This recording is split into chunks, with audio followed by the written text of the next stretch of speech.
Diet मैं बताने जा रहा हूँ वो डाइट नहीं है, वो एक मेडिसिन है, दवा के रूप में काम करेगी। यानी कि जो भी दवा अभी तक आप ले रहे हैं, जो लोग ले रहे हैं, ब्लड प्रेशर की दवा, ब्लड शुगर की दवा, कोलेस्ट्रॉल की दवा या फिर ब्लड थिनर, ये सारी दवाइयाँ आपको कम करनी पड़ेंगी, ख़त्म करनी पड़ेंगी। क्यों? क्योंकि ये अपने आप बॉडी को नॉर्मल करेगा। और दवा भी लेंगे और ये भी लेंगे तो क्या होगा, इतना ज़्यादा कम हो जाएगा कि वो भी अपने आप में एक बड़ा ही ज़्यादा दिक्कत वाली बात होगी। तो करना क्या है, देखिए, सुबह जब आप उठेंगे, सुबह से लेके 12 बजे तक जो भी आप खाएंगे वो सिर्फ एक तरह की चीज़ें, वो है फल। कोई भी 3 से 4 तरह का फल चुन लीजिए अपनी पसंद का। वो अंगूर हो सकता है, केला हो सकता है, वो सेब हो सकता है, वो अनार हो सकता है, जो आपको बाजार में आराम से मिल जाए। यहाँ पे एक सवाल आता है, लेकिन डॉक्टर साहब मैं तो डायबिटीज़ का पेशेंट हूँ। अगर आप डायबिटीज़ के पेशेंट हैं तो अंगूर आपको और ज़्यादा खाना है। आम का सीज़न तो आम ज़्यादा खाना है, राइट। आम खाने से डायबिटीज़ ठीक होती है, ना कि डायबिटीज़ बढ़ती है। ये बात मैं आपको क्लियर करना चाहता हूँ। तो यानी कि याद रखिए, गॉड का बनाया हुआ जो भी फल है वो आपको नुकसान नहीं कर सकता। यस। तो आप अगर कैलकुलेट करेंगे, जैसे मान लो, मैं तो देखता हूँ कि फल, कुछ फल है जो महंगे हो सकते हैं, लेकिन ज़्यादातर फल सीज़न वाले वो महंगे नहीं। मान लो केला है, वो तो 12 महीने मिलता है, 50 रुपये का है दिल्ली में। यहाँ तो थोड़ा और कम होगा या ज़्यादा होगा, पूरा 1 दर्जन। तो मैं तो हर दिन 1 दर्जन केला ज़रूर खाता हूँ। तो मैं ये बोलना चाह रहा हूँ, 12 बजे तक जो भी आप खाएं फल, और फल में भी कोई भी अपनी पसंद का जो आसानी से मिल जाए, 4 तरह का फल। ये सोचने की ज़रूरत नहीं कि ये मीठा फल है या खट्टा फल है, ये मुझे नुकसान तो नहीं करेगा। फल कभी भी किसी को नुकसान नहीं कर सकता। और अगर डायबिटीज़ का पेशेंट है उसको बहुत फ़ायदा करेगा, अगर फल मीठा है तो और ज़्यादा फ़ायदा, राइट।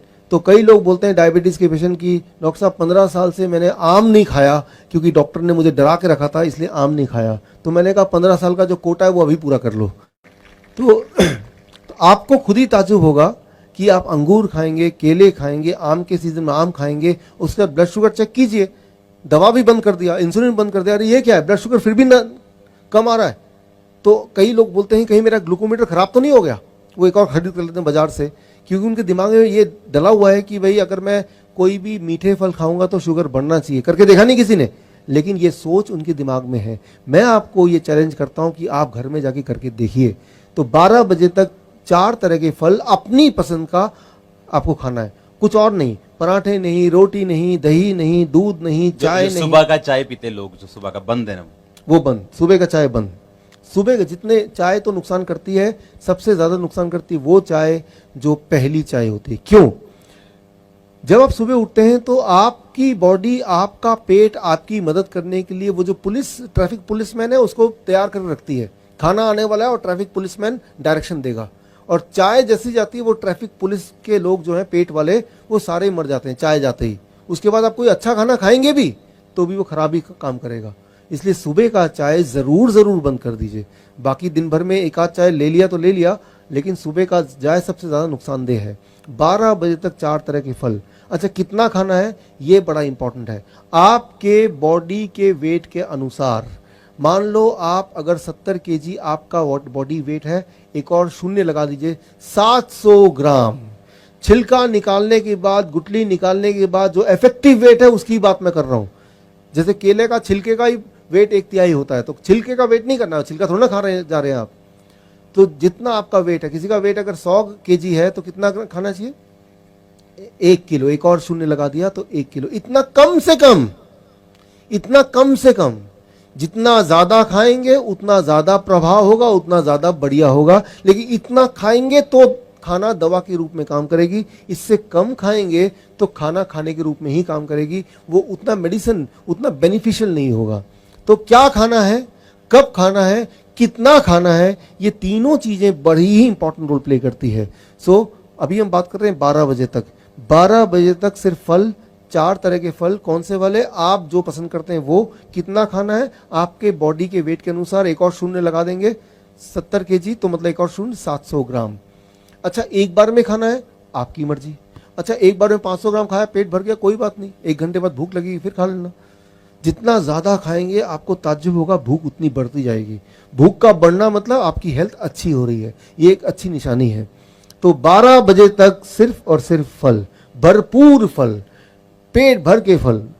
ऐसे खाना है जैसे भगवान ने आपको सिर्फ खाने के लिए बनाया, लेकिन फल खाने के लिए। ये हो गया 12 बजे तक। अब आते हैं आगे लंच। चंडीगढ़ में भारत का पहला इंटीग्रेटेड मेडिकल साइंसेज का हॉस्पिटल शुरू किया गया है, जिसका नाम हिम्स रखा गया है। Hospital and institute of integrated medical sciences, जहां पर एलोपैथी, आयुर्वेद, होम्योपैथी, नेचुरोपैथी सब एक ही साथ पेशेंट को ठीक करने के उद्देश्य से काम करती है। ये सारी पैथियां, जिसमें डॉक्टर विश्वरूप राय चौधरी, डॉक्टर अमर सिंह आजाद, डॉक्टर अवधेश पांडे, आचार्य मनीष, डॉक्टर खादरवली और इन सब की पूरी नॉलेज, ट्रेनिंग और एजुकेशन को भी यूज किया जा रहा है। फिर चाहे आपकी बीमारी छोटी हो या बड़ी, चाहे लीवर फेल हो, किडनी खराब हो, हार्ट की प्रॉब्लम हो, जोड़ों का दर्द, ऑटो इम्यून डिजीज हो या फिर स्टेज 4 कैंसर ही क्यों ना हो, या कोई ऐसी बीमारी जिसको आपके डॉक्टर ने लाइलाज बता दिया हो, या फिर उस बीमारी का हल ऑपरेशन बताया हो, तो इन सभी समस्याओं का सही समय पर अगर समाधान किया जाए तो आपकी बीमारी का जड़ से समाधान हो सकता है। अगर आप भी हैं किसी बीमारी से परेशान, तो आप इस हिम्स हॉस्पिटल के अंदर आकर के अपनी बीमारी का जड़ से समाधान कर सकते हैं। 70 बेड के इस हॉस्पिटल के अंदर खाने पीने से लेके रहने तक का भी सारा इंतजाम किया गया है। अभी भारत के अंदर पटियाला, जीरकपुर, चंडीगढ़, डेराबस्सी और दिल्ली के अंदर 14 क्लिनिक शुरू हो चुके हैं, जहां पर सिर्फ खान पान और आपकी लाइफस्टाइल को चेंज करके आपकी बीमारियों को रिवर्स करना सिखाया जाता है और आपको अपना डॉक्टर खुद बनाया जाता है, ताकि आप या आपके परिवार के अंदर किसी को कोई भी बीमारी आ गई है तो उसे कैसे निजात पा सकते हैं और भविष्य में और कोई बड़ी बीमारी या छोटी बीमारी ना आए, उससे भी कैसे बचा जा सकता है, उसके बारे में भी आपको सिखाया जाता है। अगर आप या आपका कोई किसी भी गंभीर बीमारी से परेशान है तो स्क्रीन पर दिए गए नंबर पर संपर्क करें। जब भी आप लंच करेंगे, हमेशा जब लंच में बैठेंगे, दोपहर के भोजन में 2 प्लेट लेके, अभी तक 1 प्लेट लेके बैठते थे, 2 प्लेट 1 और प्लेट 2। पहले प्लेट 2 की बात कर लेते हैं। प्लेट 2 में आप जो खाना है वो खाइए। क्या खाना चाहते हैं? छोले भटूरे, पूरी सब्जी या चावल, रोटी सब्जी, जो भी खाना चाहते हैं, उल्टा सीधा सब कुछ अपने प्लेट 2 में, वेजिटेरियन लेकिन डाल दीजिए। जितना खाना चाहते हैं उतना डाल दीजिए प्लेट 2 में। लेकिन प्लेट 2 की तरफ नजर भी तभी रखेंगे जब पहले प्लेट 1 खत्म कर लेंगे।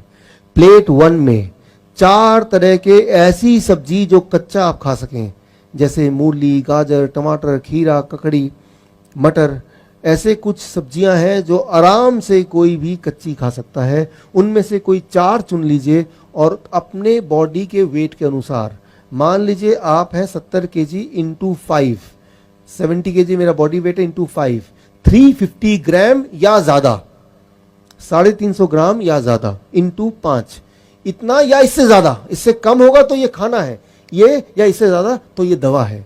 इतना खाने के बाद इसे कहते हैं प्लेट 1। प्लेट 1 में क्या होगा? 4 तरह की ऐसी सब्जी जो कच्चा आप खा सकें। वो 4 तरह की कौन सी वाली सब्जी? वो आप चुन लीजिए जो आपको मिल जाए, जिसमें आप स्वाद लगे। 4 तरह की। कितना अमाउंट याद रखिए, क्या खाना है, कितना खाना है, कब खाना है, कैसे खाना है, ये सारी चीजों के बाद ही ये दवा के रूप में काम करेगी। नहीं तो ये तो सब हम खाते ही है, लेकिन कितना खाना है वो इंपॉर्टेंट है ताकि वो मेडिसिन की तरह काम करे। प्लेट 1 खाने के बाद उसके बाद प्लेट 2। कई बार कुछ आते हैं ऐसे पेशेंट चालाक से, डॉक्टर साहब पहले मैं प्लेट 2 खा लूंगा फिर प्लेट 1 खाऊंगा। रिजल्ट भी उल्टा ही होगा, समझिए इसको। प्लेट 1 जो है वो DIP डाइट है। तो प्लेट 1 मतलब कच्ची सब्जी, उसके अंदर ड्राइवर है, वो सारे ड्राइवर आप पहले खा रहे हैं। DIP खाना 4 तरह की सब्जी ऐसी खाने जो कच्चा खा सकें, और कितना मात्रा मैंने बता दी है या उससे ज्यादा खाने के बाद अब आप प्लेट 2 खाएंगे। तो प्लेट 2 में जो भोजन है उसमें ड्राइवर 0 है ही नहीं, वो सिर्फ भोजन है। वो आपको क्योर नहीं कर सकती, ठीक नहीं कर सकती, लेकिन वो आपका नुकसान भी नहीं पहुंचाएगी क्योंकि पहले ही बहुत सारे ड्राइवर हैं और ये पीछे पीछे VIP फूड भी DIP की तरह काम करेगा।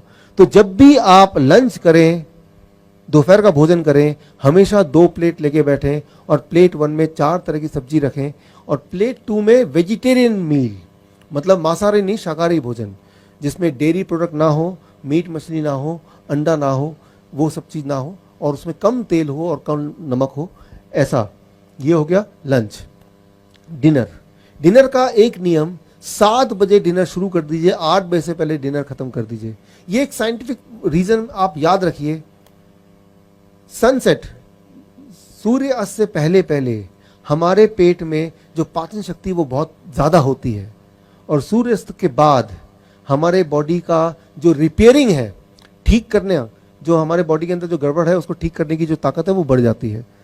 हम क्या करते हैं, 10 बजे खाना खाते हैं, 12 बजे खाना खाते हैं रात के, तो उस वक्त बॉडी रिपेयर कर रही है, आपको ठीक करने की कोशिश कर रही है। लेकिन खाना खा के आप क्या कर रहे हैं, बॉडी को डिस्टर्ब कर रहे हैं। आप बॉडी को बोल रहे हैं पहले इसको भोजन को पचाओ फिर अपना काम कर लेना। ऐसा नहीं करना है, आपको 8 बजे तक अपना डिनर, रात का खाना खत्म कर देना है, पहली बात। दूसरी बात, डिनर में भी नियम वही रहेंगे जो मैंने अभी लंच में बताए।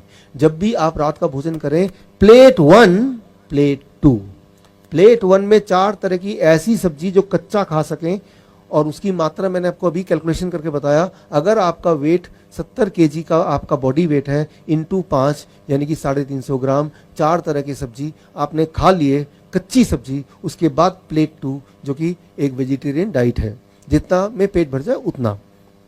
कई बार कुछ लोग बोलते हैं प्लेट 1 में इतना खाऊंगा तो जगह ही नहीं बचेगी प्लेट 2 खाने की, तो खाइए मत। क्यों खाना चाहते हैं आप? बल्कि मैं आपको यह बताना चाहूंगा कि जब आप प्लेट 1 खाएंगे, पहले 3-4 दिन के बाद आपकी भूख और बढ़ जाएगी, और प्लेट 2 भी आप खा पाएंगे। ये सही है, बिल्कुल सही है, प्रैक्टिकल देखा है, सही। सो आपकी भूख और बढ़ जाएगी। तो भूख की चिंता मत कीजिए कि मेरा तो वो छोले भटूरे रह ही गए प्लेट 1 खाने के बाद, वैसा नहीं होने वाला। पहले 2-3 दिन जरूर लगेगा कि पेट भर गया, उसके बाद आपकी मेटाबॉलिज्म बोलते हैं इसको, मेटाबॉलिज्म हाई हो जाएगी। मेटाबॉलिज्म हाई होना मतलब आप जवान हो रहे हैं, आपकी उम्र पहले से कम हो रही है। जितना छोटे बच्चे होते हैं उनकी मेटाबॉलिज्म हाई होती है, राइट। तो वो एक अच्छी बात है, यानी कि आपके शरीर के सारे अंग और जवान हो रहे हैं। जितनी ज़्यादा भूख लगेगी वो एक अच्छा निशानी है कि सब कुछ ठीक हो रहा है। तो जब भी डिनर करेंगे वो इस प्रकार करेंगे। ये हो गया स्टेप 2। अब आ गया तीसरा स्टेप, क्या चीज़ों को नहीं खाना है हमें। वो 3-4 तरह के, एक तो कोई चीज़ जानवरों से निकलती है वो नहीं खाना है, जैसे डेयरी प्रोडक्ट, दूध। ये पंजाब है, मैं हरियाणा में रहा हूँ पिछले 15 साल, उससे पहले चंडीगढ़ में यानी कि पंजाब का पार्ट 7 साल रहा हूँ। तो दूध आपके जीवन का अभिन्न पार्ट है, ये मुझे अच्छी तरह से पता है। लेकिन उसके बावजूद भी मैं आपको कुछ बातें बताना चाहूँगा। इंसान ही एक ऐसा जानवर है जो जीवन भर दूध पीता है। इंसान ही एक ऐसा जानवर है जो दूसरे जानवर का दूध पीता है। कोई और जानवर किसी और जानवर का दूध नहीं पीता है। आपने देखा होगा शेर गाय का शिकार करता है, कभी आपने देखा शेर ने गाय को पकड़ लिया, गाय का दूध पी रहा है? मैं ये बोलना चाह रहा हूं कि दूध एक नेचुरल फूड नहीं है।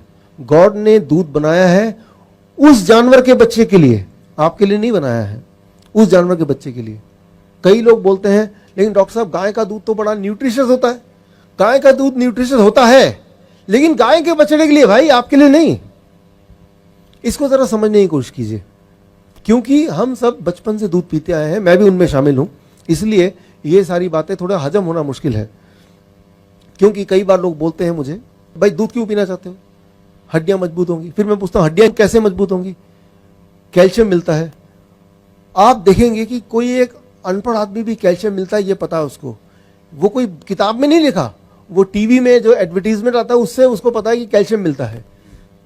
तो इसका मैं जवाब देता हूं, कभी अपने गधे की हड्डी देखी आपने? क्या लगता है आपको, मजबूत है कि वो नरम खराब सा है? मजबूत। अच्छा, आपने गाय की हड्डी तो देखी होगी, वो हड्डी कैसी है? मजबूत। मजबूत है। अच्छा, हाथी की हड्डी के बारे में क्या ख्याल है? बहुत मजबूत, बहुत मजबूत है। तो क्या आपको लगता है कि गाय, हाथी, गधा वो भर भर के दूध पीता होगा और हड्डियों को मजबूत करता होगा? उनके हड्डियों में कैल्शियम कहां से आया? पत्तों से आया। आपके बॉडी में कैल्शियम कहां से आएगा?